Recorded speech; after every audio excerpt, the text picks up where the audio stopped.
ओम शांति। 22 अक्टूबर 2023 की अव्यक्त बाप दादा की रिवाइज मुरली है 16 फरवरी 1996 की।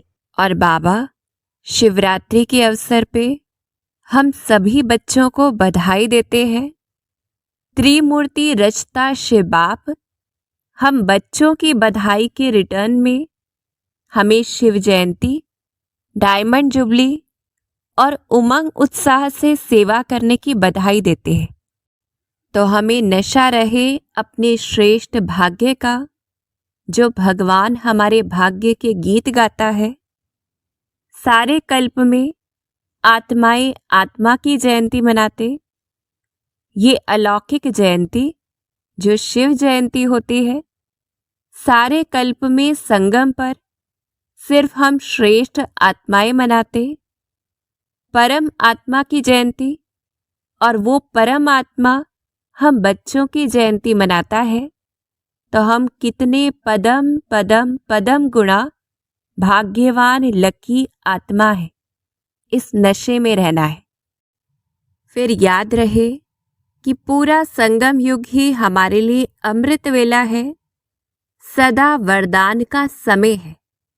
तो चेक करनी है 3 बातें कि क्या हमें रोज वरदान मिल रहा है, क्योंकि वरदानी समय है। फिर क्या वरदान स्मृति में रहता है। तीसरी चीज, ऐसे वरदानी स्वरूप क्या अपना हम देखते हैं।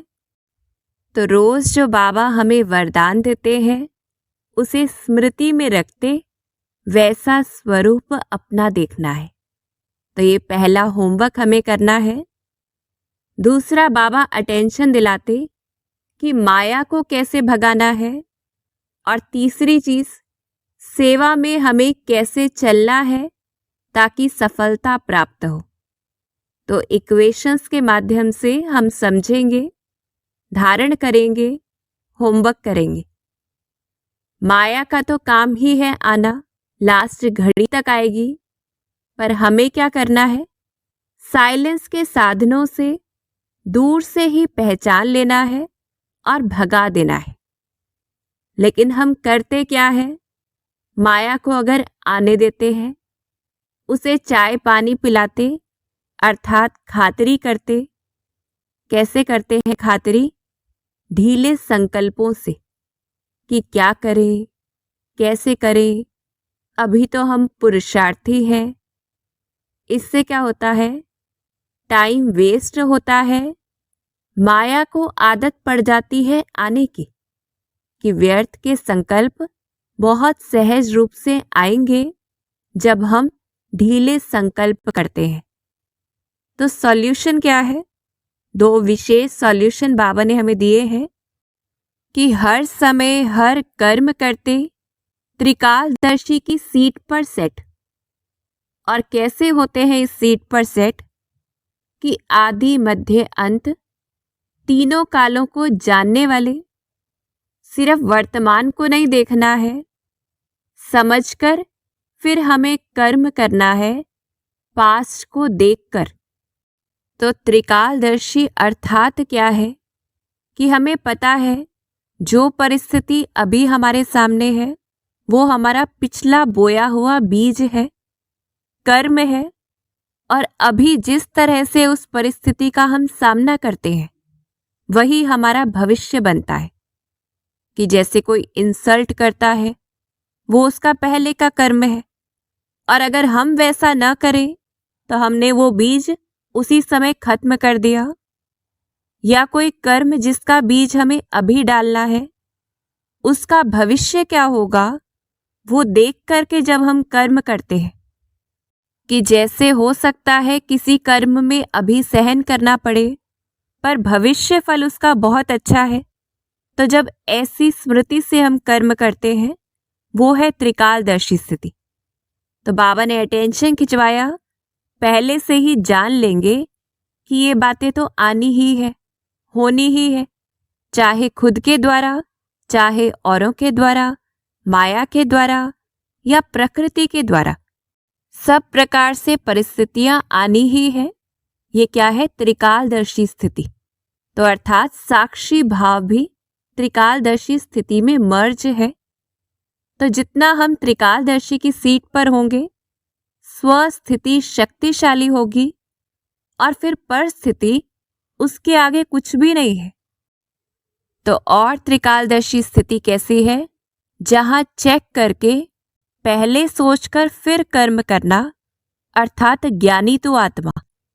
पीछे नहीं सोचना है कि ऐसा करते तो वैसा होता, और मन में एक सेकंड भी पश्चाताप नहीं, क्योंकि द्वापर कलयुग में तो हमने पश्चाताप किया, पर संगम पर पश्चाताप करना ज्ञानी तो आत्मा नहीं है।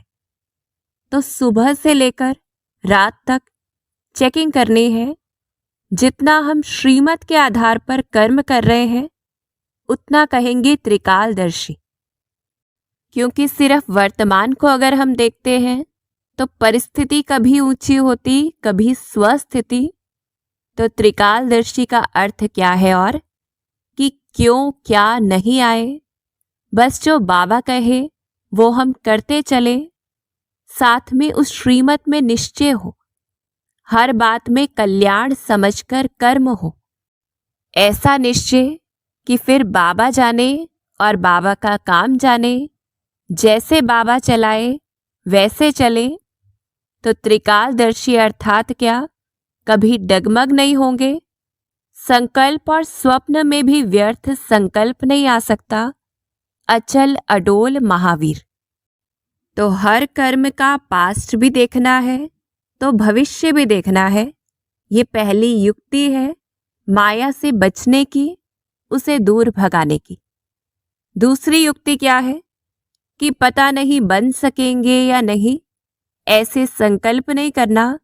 दृढ़ता हो कि क्या भी हो, चाहे त्याग करना पड़े, तपस्या करनी पड़े, निर्माण बनना पड़े, कुछ भी हो, हमें डायमंड जरूर बनना है। तो पक्का करना है। फिर सेवा में सफलता की युक्तियां बाबा बताते कि त्याग करना है तो पहला त्याग कौन सा है? रॉयल शब्द का मैं। क्योंकि मैं शब्द जब हम बोलते हैं तो चेकिंग करनी है, अपना नाम रूप स्मृति में आ जाता है। तो रिजल्ट क्या होती है? मेहनत हम बहुत करते हैं, बहुत सेवा करते हैं, पर प्राप्ति कम होती है। तो सॉल्यूशन क्या है? जितना देही अभिमानी, आत्म अभिमानी बनकर मैं आत्मा हूं, इस स्मृति से जब मैं शब्द यूज करेंगे तो वही यथार्थ है, और इससे हम आत्माओं को स्वतः बाबा याद आएगा। पर अटेंशन रखना है कि सिर्फ मैं शब्द मुख से बोलना नहीं है, समझना है आत्मा का स्वरूप सामने आ जाए। तो ये पहली युक्ति है सेवा में सफलता की।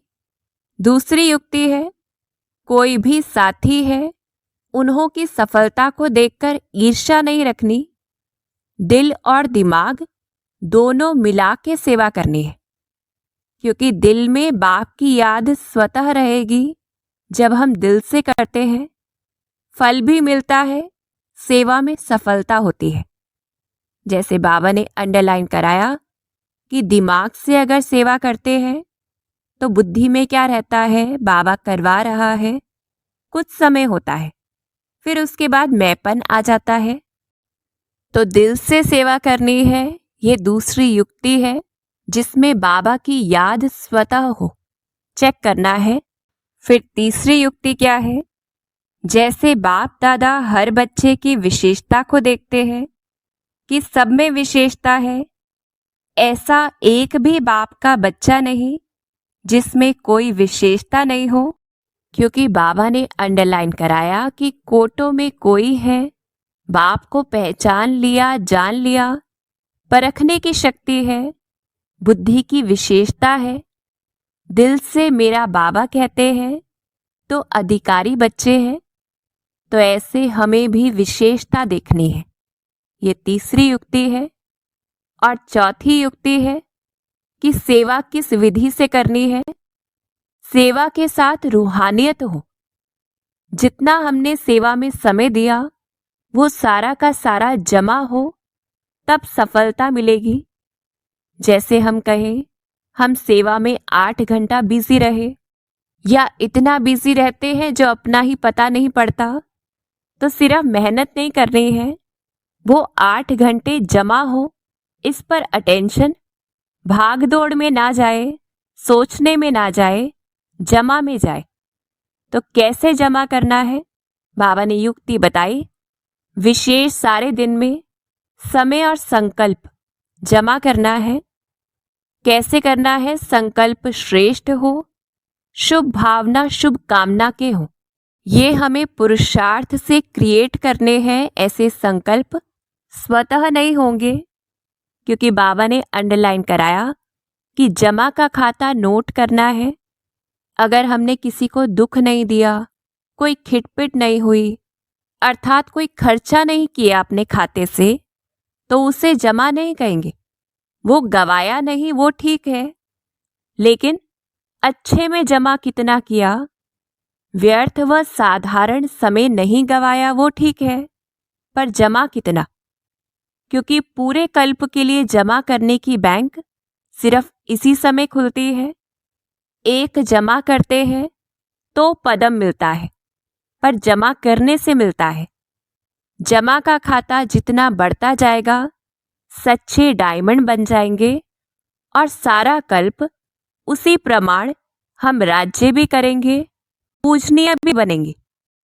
क्योंकि सतयुग में तो ना ये बैंक होगी ना स्थूल बैंक होगी। तो अटेंशन बाबा एक और दिलाते कि अगर एक दिन हमने चेक किया कि हमारा जमा का खाता बहुत कम रहा, तो दिल शिकस्त नहीं होना है, क्योंकि उसमें और समय जाएगा। अभी भी हमें चांस है जमा करने का, तो खुद को उमंग उत्साह में लाना है। अपने आप से रेस करनी है, दूसरों से नहीं।